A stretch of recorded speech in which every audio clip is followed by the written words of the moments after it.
Hello അസ്സലാമലൈക്കും, welcome back. ഇന്ന് ഞാൻ വന്നിട്ടുള്ളത് നല്ലൊരു റെസിപ്പി ആയിട്ടാട്ടോ.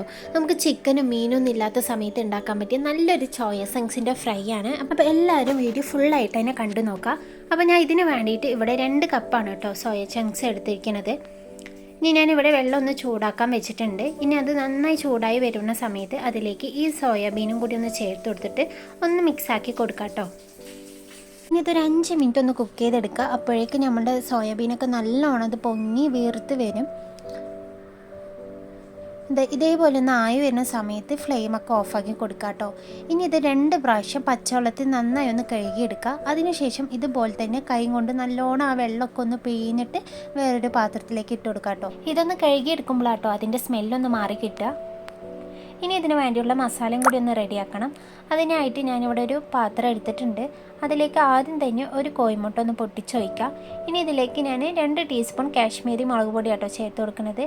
ഈ പൊടി ഇല്ലെങ്കിൽ നിങ്ങൾക്ക് വേണമെങ്കിൽ സാധാ മുളക് പൊടി ചേർത്താലും മതി. അത് ചേർക്കുമ്പോൾ 1.5 ടീസ്പൂണൊക്കെ ചേർത്താൽ മതി കേട്ടോ. ഇനി ഇതിലേക്ക് ചില്ലി ചിക്കൻ്റെ പൗഡറാണ് കേട്ടോ. അത് ഏത് ബ്രാൻഡിൻ്റെ ആണെങ്കിലും കുഴപ്പമില്ല. അതൊരു 2 ടേബിൾ സ്പൂൺ ചേർത്ത് കൊടുക്കാം. ഇനി ഒരു 2 ടേബിൾ സ്പൂൺ കോൺഫ്ലവറും 2 ടേബിൾ സ്പൂൺ മൈദയും കൂടി ചേർക്കുന്നുണ്ട്. ഇനി നിങ്ങളുടെ കയ്യിൽ കോൺഫ്ലവർ ഇല്ലെങ്കിൽ മൈദ മാത്രം ചേർത്താൽ മതി. ഇനി അതിലേക്ക് ഞാൻ 2 ടീസ്പൂൺ തൈരാട്ടോ ഒഴിച്ചു കൊടുക്കുന്നത്. ഇനി അതിലേക്ക് 1 ടീസ്പൂൺ ഗരം മസാലയും പിന്നെ ഒരു നാരങ്ങ നീരും കൂടി ഞാൻ ഒഴിച്ചു കൊടുക്കുന്നുണ്ട്. നാരങ്ങ നീര് ഇല്ലെങ്കിൽ വിനീഗർ ചേർത്താലും മതി കേട്ടോ. ഞാൻ ഇതിലേക്ക് ആവശ്യത്തിനുള്ള ഉപ്പും കൂടി ഒന്ന് ചേർത്ത് കൊടുക്കാം. ഇനി ഒരു 2 ടീസ്പൂൺ ഇഞ്ചിയും വെളുത്തുള്ളി പേസ്റ്റാണ്, അതും കൂടി ഒന്ന് ചേർത്ത് കൊടുത്തിട്ട് നല്ലോണം ഒന്ന് മിക്സാക്കി എടുക്കാം കേട്ടോ. ഇതിലേക്ക് തൈരും മുട്ടയും നാരങ്ങ നീരൊക്കെ ഉള്ളത് കൊണ്ട് തന്നെ വേറെ വെള്ളം ഒഴിച്ചു കൊടുക്കേണ്ട ആവശ്യമില്ല. ഇതന്നെ നമുക്ക് നല്ല ബാറ്ററായിട്ട് തന്നെ കിട്ടും കേട്ടോ. ഇനി ഇതിലേക്ക് സോയ ചങ്ക്സും കൂടി ചേർത്ത് കൊടുത്തിട്ട് കൈ കൊണ്ട് തന്നെ നല്ലോണം ഒന്ന് കുഴച്ചെടുക്കാം. അപ്പോൾ കൈ കൊണ്ട് കുഴയ്ക്കുമ്പോഴാട്ടോ അതിൻ്റെ ഉള്ളിൽ എല്ലാ മസാലയും പിടിക്കുള്ളൂ. അപ്പോൾ നല്ലോണം തന്നെ ഒന്ന് കുഴച്ചിട്ട് എടുക്കാം കേട്ടോ. ഇനി ഇതൊരു അരമണിക്കൂറെങ്കിലും മിനിമം റെസ്റ്റ് ചെയ്യാൻ വയ്ക്കണം. ഇനി അത്രയ്ക്ക് സമയമില്ലെങ്കിൽ ഒരു 15 മിനിറ്റ് എങ്കിലും വെച്ചാൽ തന്നെ കേട്ടോ അതിൻ്റെ ഉള്ളിലേക്ക് ആ മസാലയൊക്കെ ഒന്ന് പിടിക്കുള്ളൂ. ഇനി ഞാനിവിടെ സൺഫ്ലവർ ഓയിൽ ഒഴിച്ചു കൊടുത്തിട്ടുണ്ട്. അപ്പോൾ എണ്ണ നല്ല ചൂടായി വരുന്ന സമയത്ത് അതിലേക്ക് ഈ സോയാബീനും കൂടി ഒന്ന് ചേർത്ത് കൊടുക്കാം. അപ്പോൾ മീഡിയം ഫ്ലെയിമിൽ വെച്ചിട്ട് വേണം കേട്ടോ കുക്ക് ചെയ്തെടുക്കാൻ, ഇല്ലെങ്കിൽ അത് വേഗം തന്നെ കരിഞ്ഞു പോകും.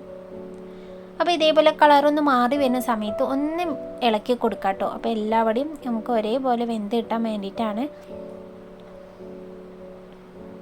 ഇപ്പോൾ ഇത് നല്ലോണം ആയി വന്നിട്ടുണ്ട്. ഇനി എണ്ണയിൽ നിന്ന് അങ്ങോട്ട് കോരി മാറ്റാം.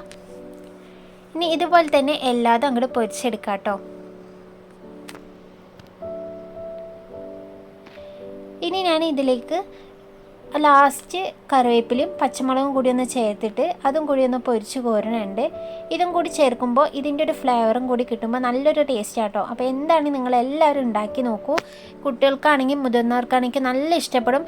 ഇത് തിന്നാത്ത ആൾക്കാർ പോലും ഇത് കഴിച്ചു പോകും കേട്ടോ. അത്രയ്ക്കും ടേസ്റ്റാണ്. അപ്പോൾ എന്താണ് ട്രൈ ചെയ്തിട്ട് ഫീഡ്ബാക്ക് അറിയിക്കണേ. വീഡിയോ ഇഷ്ടമാണെങ്കിൽ ഒന്ന് ലൈക്ക് ചെയ്ത് സപ്പോർട്ട് ചെയ്യാനും മറക്കല്ലേ.